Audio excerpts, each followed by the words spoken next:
ABŞ prezidenti Donald Trump ölkəsinin İranda baş verən prosesləri yaxından izlədiyini və vəziyyətə müdaxilə etməyə hazır olduğunu bildirib.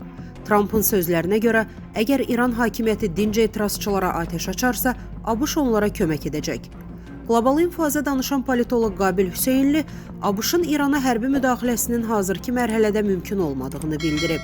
Stat: Trump yaxşı bilir ki, belə bir müdaxilə əks reaksiya doğura bilər. ABŞ-ın İrana açıq müdaxiləsi nəticəsində ölkə daxilində etirazların dayanması da mümkündür. Daxildə aksiyalar nə qədər şiddətli olsa da, İran cəmiyyətinin xarici müdaxiləni qəbul edəcəyi inandırıcı deyil. Xüsusilə illərdir mövcud rejimin ideologiyası ilə formalaşdırılan cəmiyyət istənilən xarici müdaxiləni işğal cəhdi kimi qiymətləndirərək etirazları bir kənara qoyacaq. ABŞ prosesi yaxından izləyir. Təcrübə göstərir ki, Vaşinqton adətən yalnız son mərhələdə, proseslər artıq yekunlaşmaq üzrə olanda müdaxilə edir və nəticədən özünə siyasi pay çıxarmağa çalışır. Bu dəfə də oxşar ssenari mümkündür. Mövcud İran hakimiyyətinin devrilməsi indiki mərhələdə Vaşinqtonun maraqlarına uyğun ola bilər. Trumpın son anda prosesə müdaxilə edərək İrandakı məsələni mən həll etdim deməsi də mümkündür. Hazırda etirazlar davam edir və nəticənin necə olacağı hələlik bəlli deyil.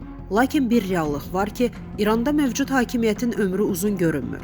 Bu artıq dəfələrlə təkrarlanan bir prosesdir. Xalq mövcud vəziyyətlə barışmır və vaxtaşırı etiraz səsini yüksəldir. Bununla belə qeyd etməliyəm ki, baş verənlər hələ inqilab səviyyəsində deyil. Ümumiyyətlə, Güney Azərbaycanın aksiyalarda passiv qalması diqqət çəkir. Tarix isə göstərir ki, İranda inqilabi proseslər məhz Güney Azərbaycanın fəal iştirakı ilə nəticələnib. Statın sonu. Əziz izləyicilər, xəbərlərdən məlumat əldə etmək üçün kanalımıza abunə ola bilərsiniz.